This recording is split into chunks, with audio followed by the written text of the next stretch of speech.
நான் என்ன project அனுப்புனாலும் again வந்துட்டு இந்த நீங்கள் வீடியோ அனுப்பணும்னு சொல்லியிருந்தாங்க. அகைன் அவர் கூட எனக்கு தெரியாது, ஃபஸ்ட்டு அவர் தான் ஹீரோன்னு தெரியாது. நிஜமா கிடையாது. லோகேஷ் அவர் வந்து இதை சொல்லாமான்னு தெரியல. சரி சொன்னால் இன்னும் கொஞ்சம் ஃபீமேல் ஆர்டிஸ்ட், நான் பேர் சொல்ல விரும்பல, கொஞ்சம் போல்டான சீன்ஸ் பண்ணியிருப்பாங்க இல்லையா, அந்த மாதிரிலாம் பண்ணணும்னு ஆசை. ரேண்டமாக போவோம் ஆடிஷன்லாம், அது என்ன ஏதுன்னுலாம் தெரியாது. ஸோ அப்போ இது ஹலோ ஃப்ரெண்ட்ஸ், இப்போ நம்ம கூட பார்க்கிங், இன்ஸ்பெக்டர் ரிஷி அண்ட் 11 படங்களில் நடிச்சிருந்த அண்ட் இப்போ நடு சென்டர் வெப் சீரிஸில் பண்ணிட்டு இருக்க தமிழரசி அவங்க ஜாயின் பண்ணியிருக்காங்க. ஓகே, ஃபர்ஸ்ட் இன்டர்வியூ அவங்களுக்கு, ஸோ அதனால தான் கொஞ்சம் பதட்டமாக உட்காந்துருக்காங்க.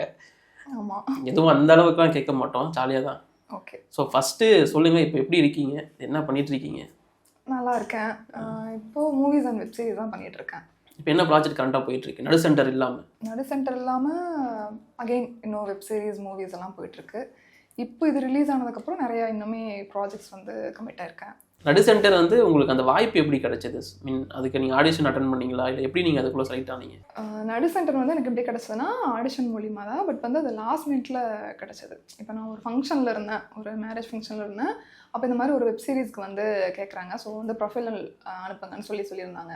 நான் அனுப்புனேன். பட் வந்து அவங்க ஒரு இப்போ எப்பவுமே ஆடிஷன்னா ஒரு சீக்வன்ஸ் கொடுத்து ஓன் டயலாக் போட்டு பண்ண சொல்லுவாங்க, இல்லைன்னா ஸ்கிரிப்ட் கொடுப்பாங்க. அதில் வந்து நீங்கள் நம்ம என்ன க்ரியேட்டிவாக பண்ண முடியுமோ அதை வந்து நம்ம பண்ணுவோம். இல்லைன்னா நீங்கள் ஓனாக பண்ணுங்கள், ஏதோ ஒரு சிச்சுவேஷனாக ஏதோ ஒரு இது சொன்னாங்கன்னா அது மாதிரி பண்ணுவோம். ஸோ இவங்க வந்து எனக்கு வீடியோ எடுத்து அனுப்புங்க, லைக் ஒரு சிச்சுவேஷன் சொல்லி இது நீங்கள் ஓன் டயலாக் போட்டு நீங்கள் வந்து எனக்கு அனுப்புங்கன்னு சொல்லியிருந்தாங்க. நான் வந்து அங்கே ஒரு ஃபங்க்ஷனில் எல்லாம் சவுண்டாக இருக்கும், ரொம்ப நாய்ஸாக இருந்தது. நான் சொன்னேன், இந்த மாதிரி நான் ப்ராஜெக்ட்லாம் பண்ணியிருக்கேன் பாருங்கள் அப்படின்னு சொல்லிட்டு. இல்லை, நான் என்ன ப்ராஜெக்ட் அனுப்புனாலும் அகைன் வந்துட்டு இந்த நீங்கள் வீடியோ அனுப்பணும்னு சொல்லியிருந்தாங்க. அப்போது எடுத்து அதை சடனாக எடுத்து அனுப்பி அதுக்கப்புறம் ஓகே அப்படின்னு சொல்லி ஃபைனல் ஆகி வந்தது தான் நடு சென்டர். சூப்பர். செகண்ட் எபிசோட்லேயே உங்களோட கேரக்டர் வந்து ரிவீல் ஆகிருக்கும். அந்த இன்ட்ரோ எடுக்கிறப்போ உங்களுக்கு ஃபீல் ஆச்சு இது வந்து கண்டிப்பாக நல்லாயிருக்கும் அப்படின்னு? ஆக்சுவலாக ஆமாம், அது ஃபீல் பண்ண முடிஞ்சது. எப்படின்னா டப்பிங்லேயே எனக்கு தெரிஞ்சது, ஓகே இது நல்லா வந்திருக்கு. ஒரு அராத்தான கேள். ஆமாம், நார்மலாகவே அப்படி தானா, இல்லை கேரக்டருக்காக அப்படி மாறி? நார்மலாக அப்படி தான், நார்மலாக அப்படி தான், கேரக்டரும் அப்படி தான். பட் அந்த அந்த ஸ்லம் கேர்ள் அப்படின்னா அந்த கேரக்டர் எப்படி பிஹேவ் பண்ணோம் அப்படிங்கிற மாதிரி அது கொஞ்சம் அது அந்த அந்த ஸ்பாட்டு ஓன் டயலாக்லாம் போட்டு பண்ணதுனால கொஞ்சம் அது ஒர்க் அவுட் பண்ணி அந்த மாதிரி வந்திருக்கு, நல்லாவே வந்திருக்கு. ஸோ இதுக்கப்புறம் உங்கள் கேரக்டர் எப்படி ட்ராவல் பண்ண போகுது நடு சென்டரில், ரிவீல் பண்ணலாமா? அது எப்படிங்க சொன்னீங்கன்னா எங்களுக்கு எக்ஸ்க்ளூசிவாக இருக்கும். அதை நீங்கள் பாருங்கள், அதில் ஒரு ட்விஸ்ட் இருக்கும். சரி, ஓகே. ஸோ இப்போ இந்த நடு சென்டர் அப்படின்னு பார்க்கும்போது அதுக்கு முன்னாடியே நீங்கள் மூவிஸ் பண்ணியிருக்கீங்க. கண்டிப்பாக பண்ணதில் நிறையாவே கட் பண்ணி தூக்கியிருப்பாங்கல்ல, அந்த மாதிரி ஐயோ இது போயிருச்சே அப்படின்னு வந்து நீங்கள் ஃபீல் பண்ண படம் எது, இல்லை எந்த சீன்? சர்தார் மூவில சர்தார் 1ல் வந்து அதுவும் கரெக்டாக அந்த ட்விஸ்ட் ரிவீல் பண்ணுற சீனில் நான் வருவேன், கார்த்தி அண்ணா கூட. அகெயின் டப்பிங் எல்லாம் பண்ணி அது வந்து நம்மளே சின்ன ரோலில் தான் பண்ணுவோம், ஆனால் அதையே கட் பண்ணி தூக்கிடுவாங்க. பட் வேறு வழி இல்லை, அது வந்து கதைக்கு எது இம்பார்ட்டண்ட் அப்படின்னு பார்க்கும்போது அது நடக்கிறதா, அது நம்ம ஒன்றும் நம்ம கண்ட்ரோல் இல்லை இல்லையா. So it happens.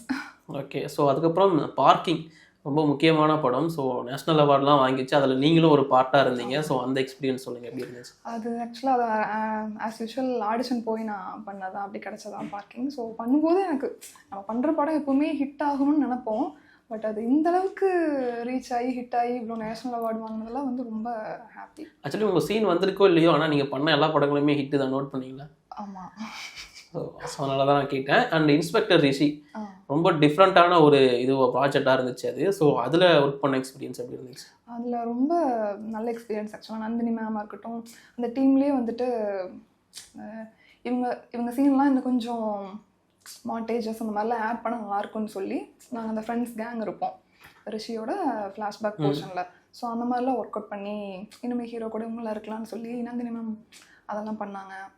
ஸோ அந்த ப்ராஜெக்டாக இருக்கட்டும், அகெயின் நடு சென்ட்ரல்லையுமே வந்துட்டு இவங்க ஃப்ரேம் நல்லா இருக்குது, ஸோ இது இன்னும் கொஞ்சம் டெவலப் பண்ணலான்னு சொல்லிட்டு நெக்ஸ்ட்டு நான் ஷூட் போகும்போது அது எக்ஸ்பிளைன் பண்ணாங்க, லைக் இது மாதிரிலாம் நாங்கள் கொஞ்சம் இன்க்ளூட் பண்ணியிருக்கோம் அப்படின்னு சொல்லிட்டு டீமாக. ஸோ அதெல்லாம் ரொம்ப ஹாப்பி. ஸோ ஓகே, இன்ஸ்பெக்டர் ரிஷி பற்றி பேசிகிட்டு இருக்கப்போ அடுத்து 11. ஸோ நவீன் சந்திரா அவர்களுக்கு அடுத்து இட்டு கொடுத்த ஒரு படம் அண்ட் சைலண்ட்டாக இங்கே தமிழில் ஹிட் அடிச்சிச்சு அது. ஸோ அந்த படத்தை பற்றி 11ஓட எக்ஸ்பீரியன்ஸ் சொல்லுங்கள். அண்ட் கூடவே நவீன் சந்திரா அவர்கள் கூட பேசியிருப்பீங்க கண்டிப்பாக. ஸோ அந்த எக்ஸ்பீரியன்ஸ் ஷேர் பண்ணுங்கள். ஆக்சுவலாக 11மே வந்து இன்ஸ்பெக்டர் ரிஷி அவர் கூட நான் பண்ணியிருக்கேன் அப்படின்னு சொல்லும்போது அகைன் அதில் மேனேஜர் இருக்கார். ஒரு பிரபு சாலமன் சார் படம் செம்பி ட்ரை பண்ணிகிட்டு இருக்கும்போது எனக்கு அவர் தெரியும். ஸோ அவர் மூலியமாக தான் அந்த படம் எனக்கு கிடச்சிது. அகைன் அவர் கூட எனக்கு தெரியாது, ஃபஸ்ட்டு அவர் தான் ஹீரோன்னு தெரியாது. லைக் அவருங்கும் போது எனக்குமே அது சர்ப்ரைஸாக தான் இருந்துச்சு. ஸோ அப்படி தான் 11 எனக்கு கிடச்சிது. அதுவுமே ஆஸ் யூஷுவல் அதில் சின்ன போர்ஷனாக இருந்தாலும் அந்த படம் ஹிட் அப்படிங்கும்போது அது ஒரு வேறு லெவல் ஃபீல். தியேட்டரில் பார்க்கும்போது அந்த எக்ஸ்பீரியன்ஸ். ஏன்னா இப்போ பார்க்கிங்கில் என்னோட வாய்ஸ் வந்திருக்காது டப்பிங்கில். ஸோ இன்ஸ்பெக்டர் ரிஷி ஆப்வியஸ்லி இது வந்து தியேட்டருக்கல் ரிலீஸ் இல்லையா ஓடிடி.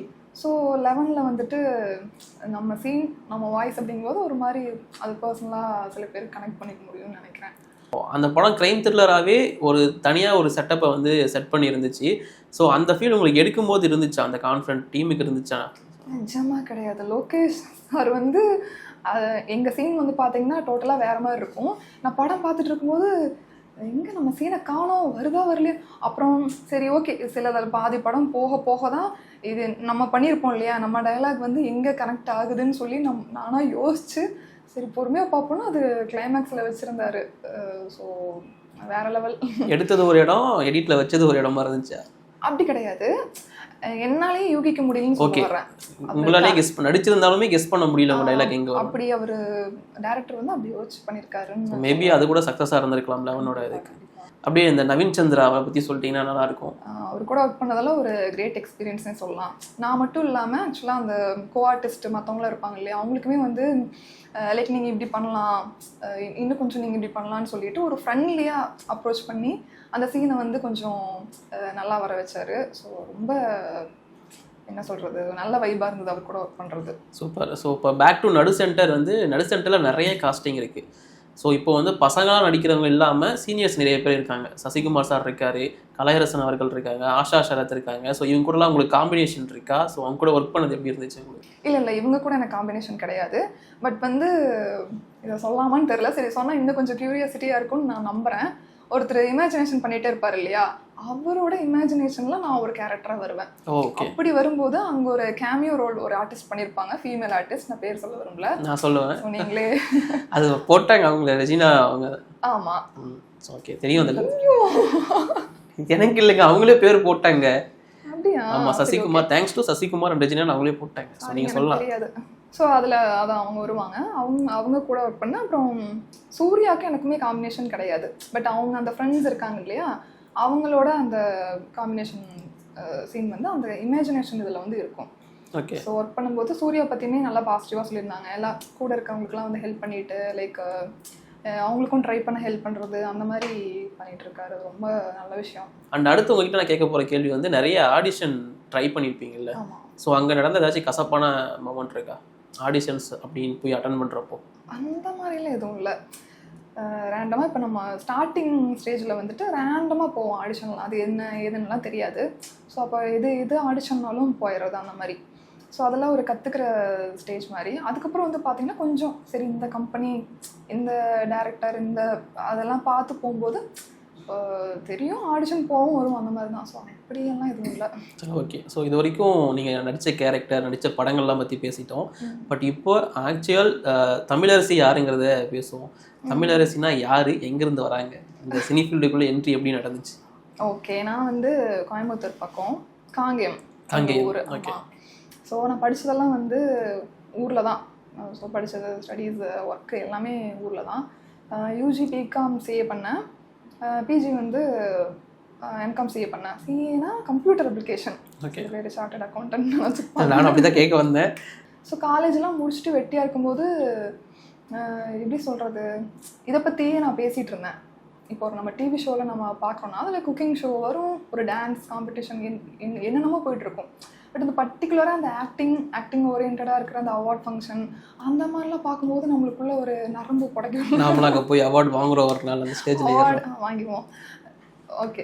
அந்த மாதிரி வந்து சரி இது இது இப்படி தோணுது. பட் வந்து இது என்ன பண்ணணும், ஏது பண்ணணும்னு ஒன்றும் ஐடியா இல்லை. ஃபேமிலியும் அக்செப்ட் பண்ணிக்க மாட்டாங்க. லைக் அந்த மாதிரி தான் ஒரு பயம் இருந்துச்சு. கொஞ்சம் டைம் எடுத்துட்டு தான் நான் வந்தேன். ஸோ என் ஃப்ரெண்ட் கிட்ட சொல்லும்போது நீ இதை பற்றி பேசிகிட்டு இருக்க, நீ ஏன் ட்ரை பண்ணக்கூடாது அப்படிங்கிற விஷயங்கள்லாம் சுற்றி இருக்கிறவங்களாம் சொன்னது. அதுக்காக நான் ட்ரை பண்ணது. அப்புறம் ஒரு சில கான்டாக்ட், அந்த கான்டாக்ட் அவங்க நிறைய விஷயங்கள் சொல்லியிருப்பாங்க. நீங்கள் இப்படி ட்ரை பண்ணுங்கள், அப்போ உங்களுக்கு ஒர்க் அவுட் ஆகும் அப்படிங்கிற மாதிரியான விஷயங்கள். அதுக்கப்புறம் சென்னை வந்து ட்ரை பண்ணி அப்புறம் இப்போ எந்த இயர் சென்னை வந்து ட்ரை பண்ணீங்க? ஃபர்ஸ்ட் நீங்க ட்ரை பண்ணது எது ஞாபகம் இருக்கா? நான் 2019 எண்டில் வந்தேன். ஸோ அந்த படம் வந்து 2020 ரிலீஸ் ஆச்சு. சந்தோஷ் பிரதாப் கூட அந்த படம் வந்து பண்ணியிருந்தேன். அந்த படம் நேம் வந்து இரும்பு மனிதன். அதான் ஃபர்ஸ்ட். ஸோ அதான் ஃபர்ஸ்ட் படம்.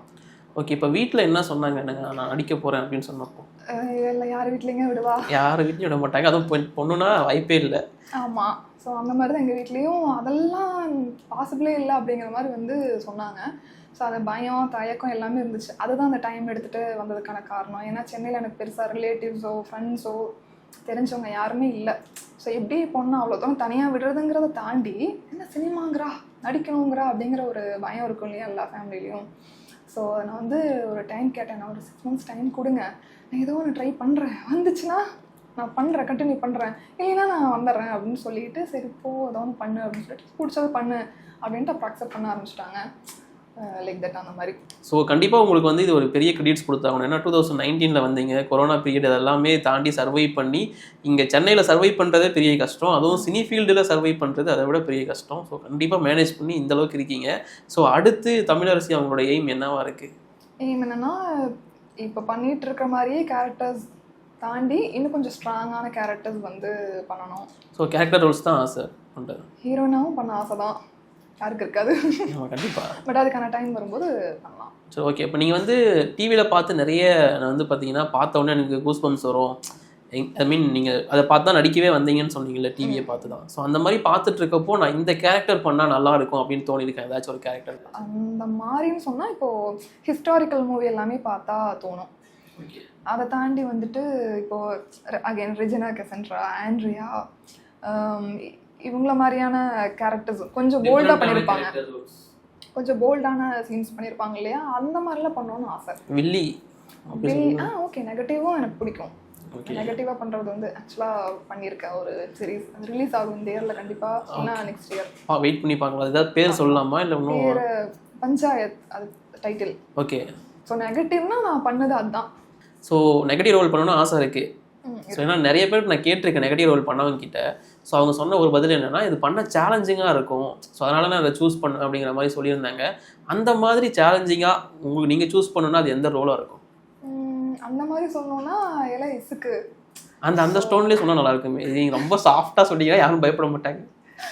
சார் சொல்லுங்கள். அதான் அந்த படம் தான். ஸோ அந்த லுக் மாதிரி இருக்கீங்கன்னு சொல்லிட்டு கூட டியூபி அபிநந்தன் சார் சொல்லியிருக்காரு. ஓகே. குட் பை அடகிலி. ஆமாம், அப்படி தான் இருக்கீங்க. Okay, thank you. ஓகே.